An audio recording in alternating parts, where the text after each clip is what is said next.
Okay, Mitch McConnell said that reparations, we have pretty much already got reparations. Oh, please.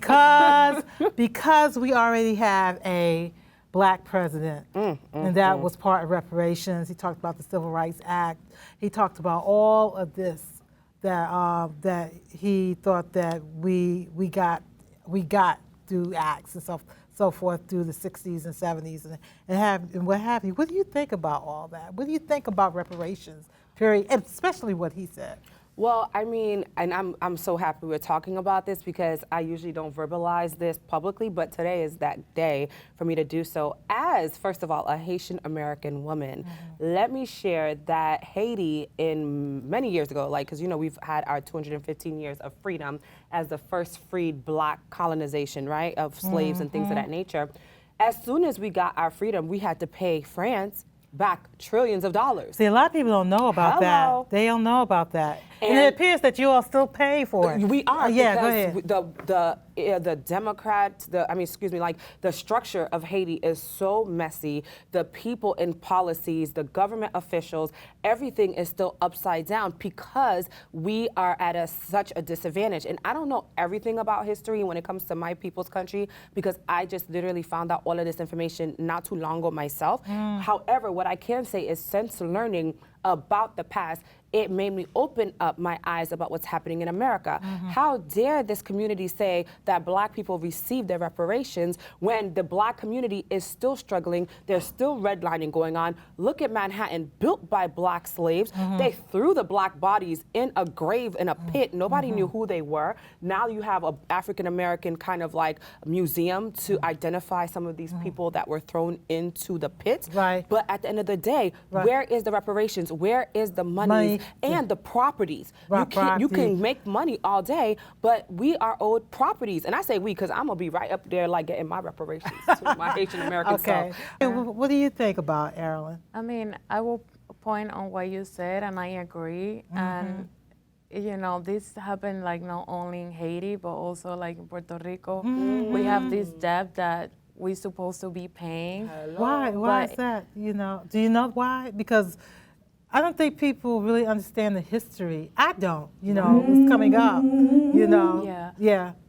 For me, I feel, maybe I'm not that also like a historian. Yes, you are. But I feel, I feel that in a way, what is happening there is that the corruption and also because of, you know, we're a colony of the U.S. Yes. They try to, every time we try to get ahead, they try to take us down.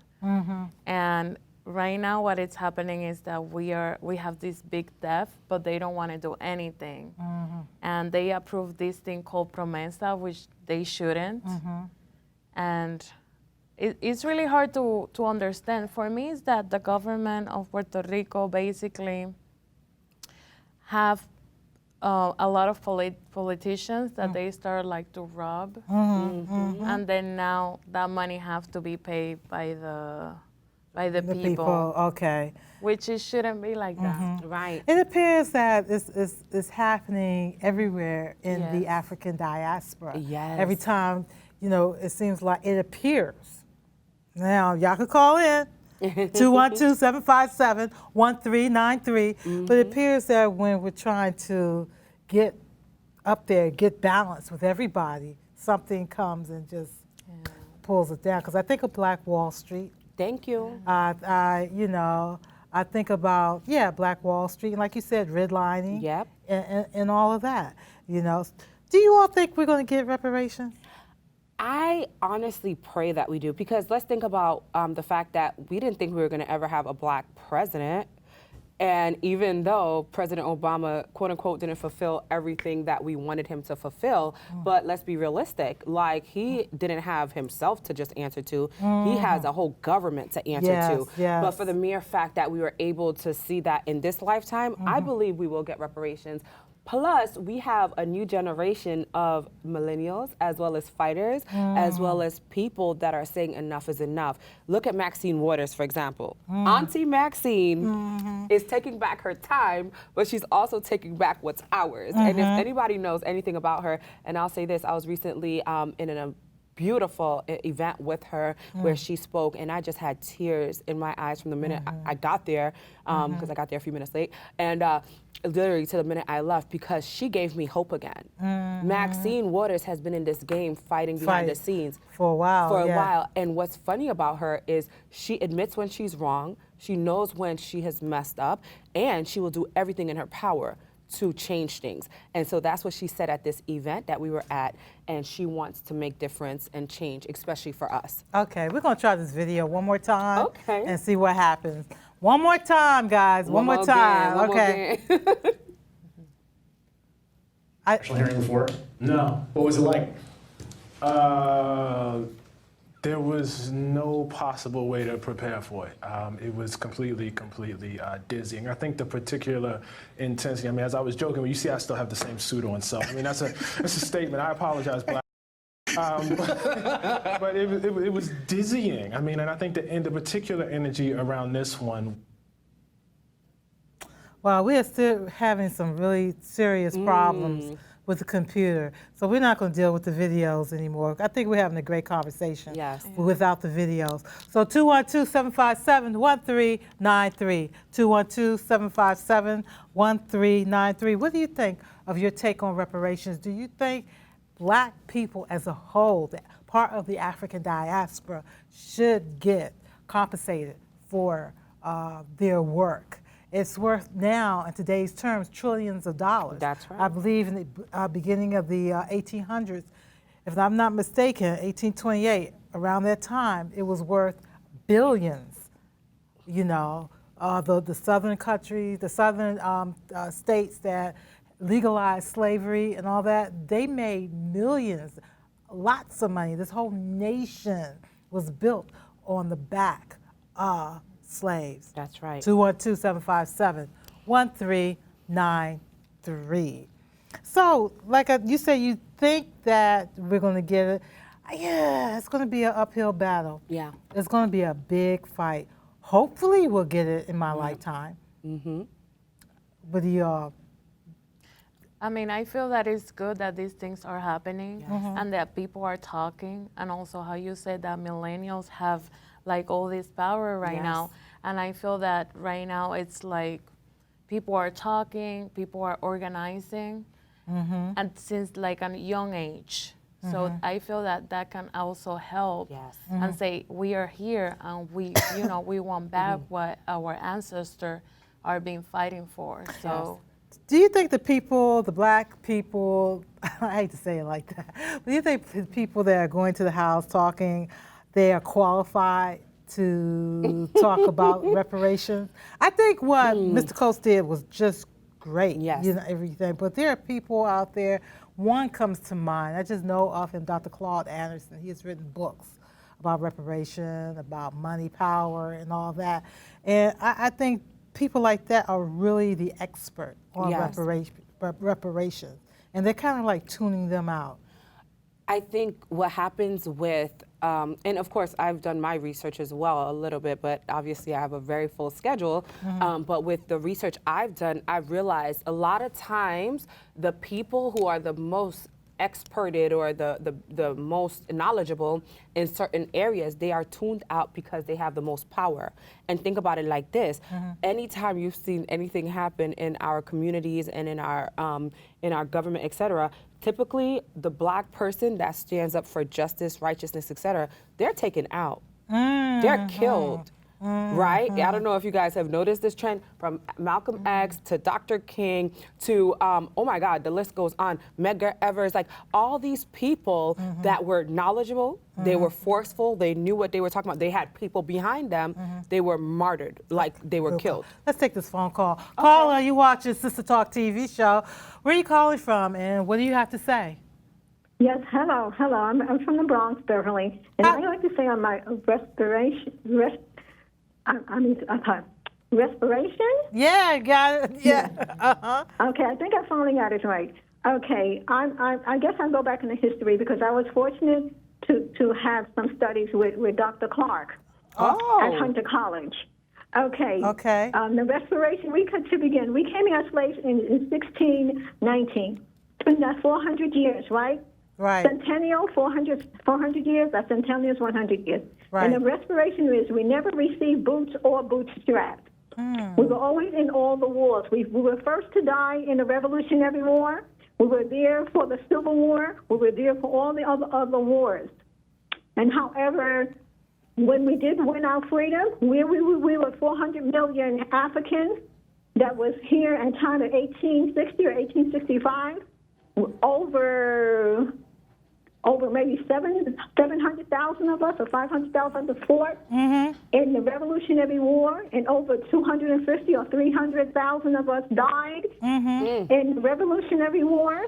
And we are really due, and other groups of people who have came to this country after we have. The Italians have been given, the Jews have been given, the Japanese have been given. And definitely they had to give the Native Americans their due, because this country does belong to the Native Americans. Right. We built this country. We built this country from our blood, sweat, and tears in our body, and we gave our lives for this country. Right. We are Americans, and we have received nothing in return. For slavery, we need to be paid for slavery. How about getting us into our school, our education system for blacks? How about improving our housing for blacks? How about improving our jobs for blacks today? Okay. We still have the coded system today when you apply for housing, jobs, education, Right. and so forth and so on. Okay, thank We you. have not been paid. We have not been paid at all. Okay, We thank need you, to Beverly. begin to be paid. Thank you, Beverly. Thank you, Beverly, so much.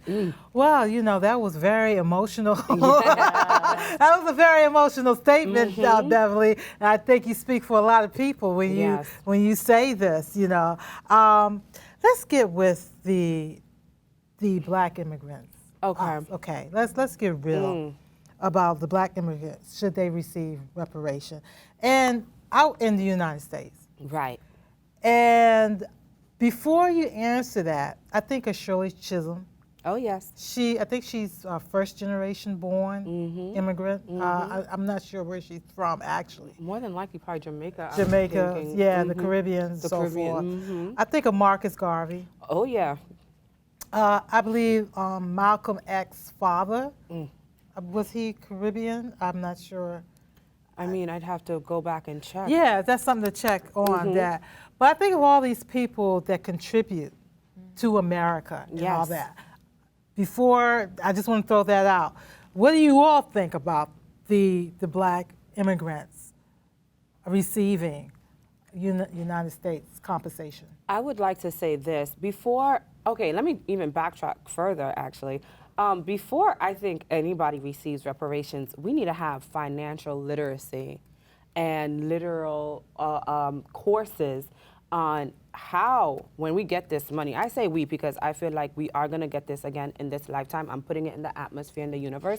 But black people need to be re-educated on how to spend money, how to save money, and how to invest money. And that was my point when I said that they're excluding these people that really did the research on reparations, what needs to be done. Right. Right, okay. And so what happens is the people that they're putting almost like a horse and pony show or whatever you want to call it, right? I don't know the terminology, but the people that they're putting are not identifying the real issues. See, even when we had Black Wall Street, we had a community that knew how to invest in their community, how to save, how to take that dollar and make it 50 or take that dollar and make it 100, right? And so we have a generation now that the minute we do get reparations, I'm speaking to everybody out there, black, white, Spanish, Chinese, whatever, if you have a little piece of blood in you that's going to receive this money, you need to understand that you can't just get this money and just ball out, go crazy.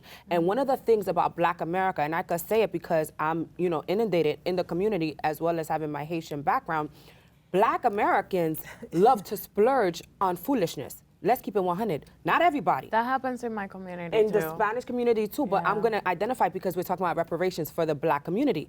And what the Black community needs to know is they are targeted for certain issues and certain types of ways to spend their money, and the people, the people behind, like, let's say, for example, I'll give you a perfect example, Cavassier, these type of liquors and stuff.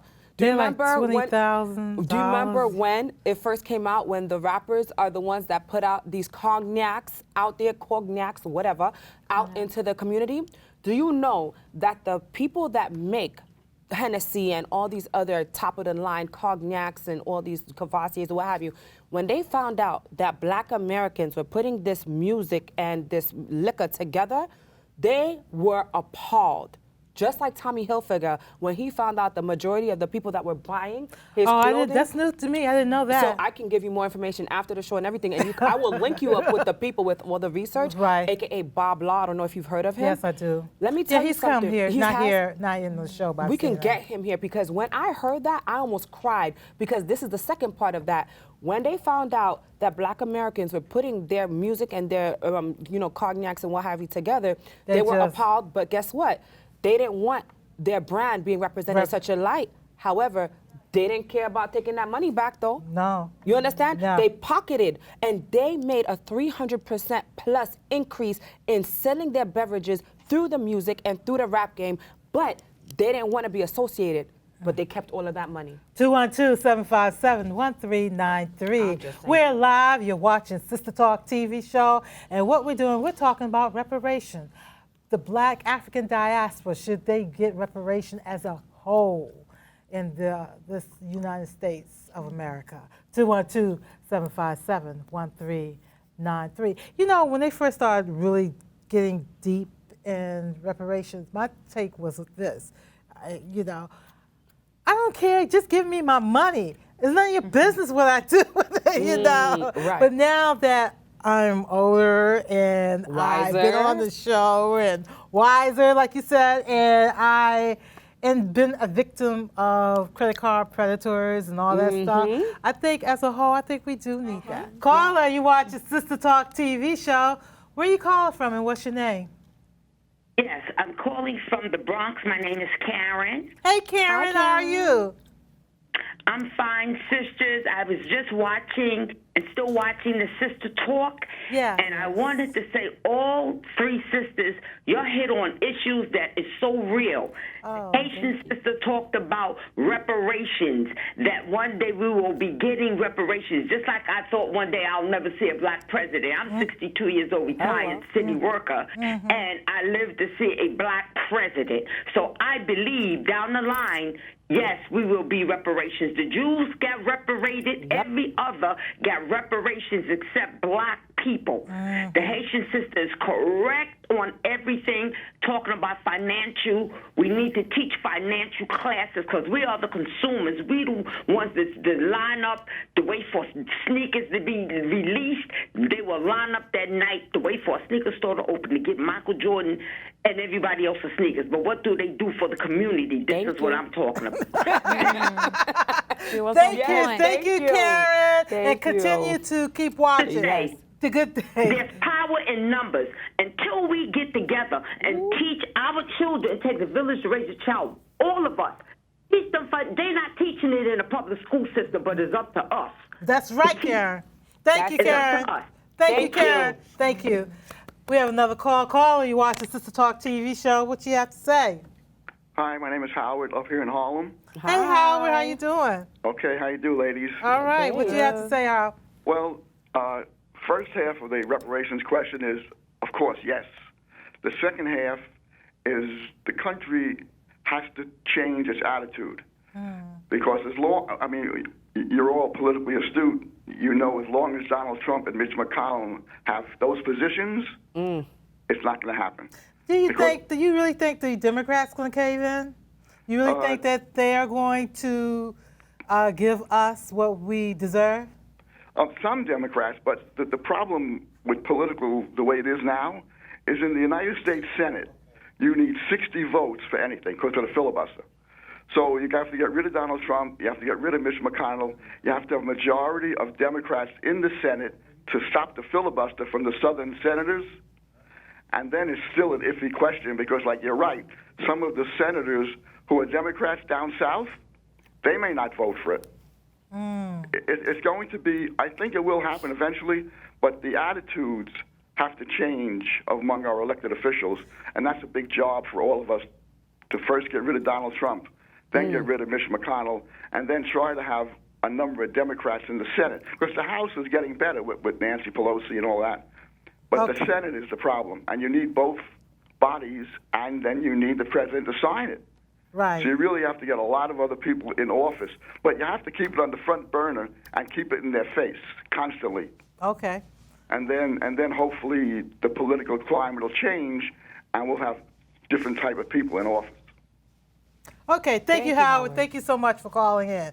Okay, bye now. Thank you. Bye. Stay tuned, Howard, Karen, and Beverly, because we got one more phone call. Okay. Oh, it's a hot topic today. That's good. Reparation. We want our money. That's what it is. We want our money. That's Yes, it. Okay. that's Okay, caller, you watching SISTAH TALK TV show. Okay, they hung up. All right. All right. Okay. So stay tuned. Like I said, we're gonna move on to all things Trump. Oh my God. Look. The music. All things Trump.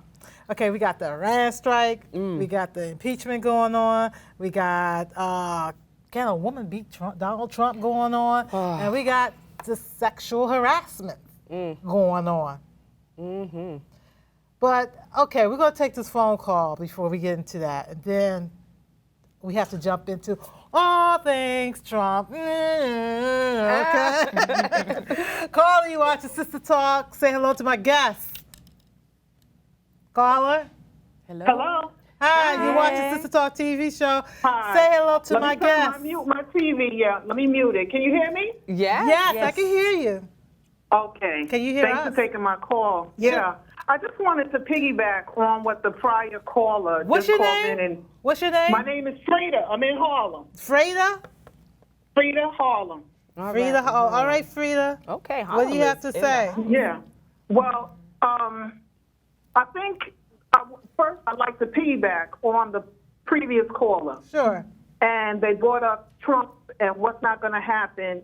I think black people, first, I want to give a shout out to Yvette Carnell and Antonio Moore and Dr. Darity at Duke University, the economist, for driving this and putting the science of it all together. And that this is a perfect alignment. And it's a time overdue. And we're in the middle of a Trump presidency. The black vote we are the largest Democratic bloc. And we voted for Trump of every demographic in the lowest numbers. So we can't get too caught up in Trumpism and get too attached to that. We have to play a long game because reparations is about our survival in this country. Right. It isn't just about what is due, which it is, but not just that. There is an economic storm, and black people are on the bottom, and we will catch hell on earth in the future in this country if we don't get reparations, if we don't get restorative justice. And I see that the question is who and how much. It's a quid pro quo question. It's this for that. Who was the damage done to, and how much should they be compensated for it? So the compensation now is for in the trillions. That's not to be given out all at once. Okay, this is a generational thing. And let me be clear, it should be for American descendants of chattel slavery. It should not be for black immigrants from out the diaspora. They have a separate fight. They have fought. They are fighting for reparations. They're getting awarded reparations. And we applaud them. Okay, let me ask you something, Frida. Frida, let me ask you something. Let me ask you something. I don't know if you saw the beginning of the show, but what about the black immigrants that came here that contribute to the movement? Okay, what about Shirley Chisholm? All right. Haitians, we sent over 500 slaves to the United States, never got compensated. Over 100 years later, maybe even close to 200 years later, we finally got one statue. and we helped with the American Civil War, I believe, or the one of those big wars. What about in Marcus Savannah. Garvey, who had tried to unite all black people? You know, I'm talking about those people that have made the black immigrants that have made contributions to the cause. Let's get real. Let's talk about this. Okay. So can I speak? Yeah, go ahead. Okay. So black immigrants, they made a conscious decision to come to the United States and improve their lot in life. And they did that. And also, immigration has changed in the last 2 generations. Right. Since probably the 1980s. So the unity that black Americans and immigrants joined into our struggles, they don't do that anymore. People are tribal and they're looking out for self. And I'm not pointing fingers. I'm not saying it's right or wrong. I'm saying that's what it is.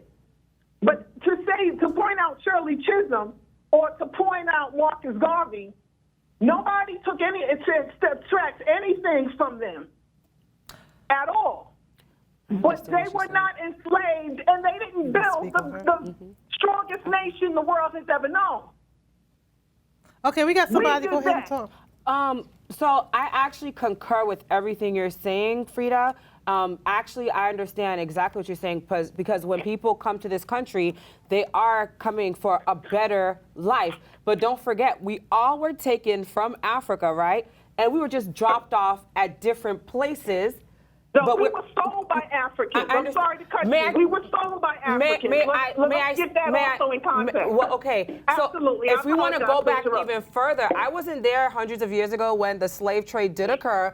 But one thing I know is our own brothers and sisters kind of sold us out. Let's start there if we want to be realistic. So what I'd like to say about that is, number one, we need to go back and talk to some of these African kings and their descendants or what have you, like whoever is in charge, like, hey, do you realize when your people sold us off, this is what happened? And actually that conversation is happening now, especially with the Ghanaian community, et cetera, because that's where the first African slaves were taken from, was from Ghana. And they're doing a lot of healing. They're doing healing. They're healing. So what I would like to point out is this, Frida, okay? And I'm not an expert, but I am Anaya A who knows a whole lot about stuff. And what I like to say is, we all were taken from Africa. This is not a black against black thing. This is all about healing and trying to progress. We were taken from Africa where we had whatever we needed. The white man came in, took us, and then just dropped us off in different places. The boat went this way, this boat went that way, and that boat went that way. But what's happened in America, and like I said earlier, if you weren't listening before, black Americans, right, became, comfortable to the point where they started getting some kind of funding, some kind of what you call, because they took the black man out of the home and gave them food stamps and government assistance. So what happened then is, and you guys can attest to this more than I can, because the island community wasn't privy to getting some of these types of, fundings, right, that American people got. So what happened in my mind is psychologically, when some of that government assistance starts to pour into a community, people become what? Lazy. People become comfortable. And then what happens is the outside community looks at the black American community that is literally receiving government assistance, right? And this is coming from an island background and mixed with African descendants, etc. And what they do is they see, okay, there's a lot of property out here, but the black American community is literally content with living in the ghettos. Well, let's go see what we can do about buying properties around. And that's how you also have issues like gentrification and things of that nature. Frida, we're going to give you the last word because I got to move on. Okay, Frida, go ahead. I take a little umbrage to what she just suggested. My family have been homeowners in New York City since the 50s.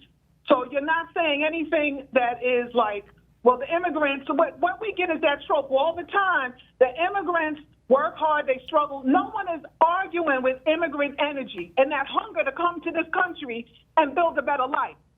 But we built a better life for everybody but ourselves. And nobody is going to come and sit on our claim. Your claim wherever you came from, and I don't know where. If you came from Cuba, Haiti, you got an argument with Cuba.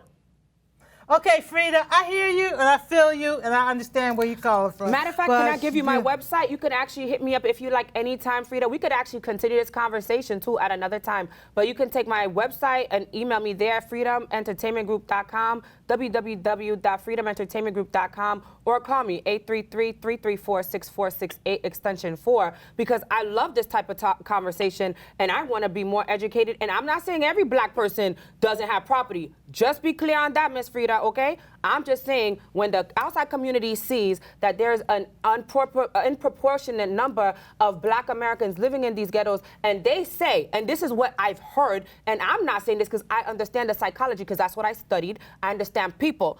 Other communities literally say about black America, they're lazy, they don't want to do nothing. But what they fail to realize is those same people they're talking about is lazy, their families, their ancestors are the ones who built this entire nation for free. All right, I talked to you. All right, Frida, thank you for calling. Please continue to watch the show. We're going to have one more phone call, and we are going to, I forgot, the Dominican Republic. Oh, we're going to sail ship. We're going to get on the ship and go to Santo Domingo. Oh, correct? Yeah. Correct. Okay, caller, you watch the SISTAH TALK TV show. What do you have to say? Yes, I'm calling in regards to the whole talk on reparations. What's your name? My name is Michael J. Hey, Michael. Thank you for calling. Out of the Bronx. Okay. Yeah, and I'm calling because I do a lot of work. My mentor is the archaeological director for the African Burying Ground downtown. And we look at race from an archaeological perspective. And as Dr. Clark has always said, a people's identity must come from land, history, and culture. So number one of the first things, if we're going to have a proper talk on reparations, we need to talk about who and how do we identify ourselves. And so number one, slave is not linguistically for us. Number one, there is no slave tribe in Africa. So the proper designation for us should be descendants of African and African captives in the United States of America. Okay. Now, the first thing that we also have to really understand is that we need to go back to the Constitution and the 3/5 Compromise and Dred Scott, because the 3/5 Compromise by the framers pretty much made sure that we were to be their property for perpetuity. Read the Constitution and the words. Read the 13th Amendment. All that says is neither slavery nor involuntary servitude shall not exist for white people. When you look at the Dred Scott decision, it specifically says that Negroes, descendants of Africans who were brought to this country to be property, no more, no less. And until we get the states to recognize us as citizens, and it has to come through an act of legislation through the states. And if we don't get that, then we will never be able to demand our claim. And it's not reparations. The proper term is subrogatable rights, because subrogation means an unjust enrichment by one group of people or one person over another. Okay. And we're looking at our experience. We're looking at gross, unjust compensation by nations of white people to strictly to economically benefit for us. And when you're looking at immigration, when you start looking at the first immigration policy in 1870, it is to give Europeans and everybody who is not us economic advantages that we are strictly denied and will never have until we get the states to recognize ourselves, our citizenship, and our humanity. Thank you, Michael. Thank you. All right, thank you. Wow, I'm absorbing a lot from what everybody is saying, even on the panel and from the phone calls too. Because of time, we may have to skip some topics. Okay. Wow, video break. Well, we're just getting started. I know. We gotta take a video. We hope the video works. Right. It will Maybe work. the video just wants us to talk. Right. Video break, and we'll be right back. Thank you all for calling. Sister talk, sister talk, sister.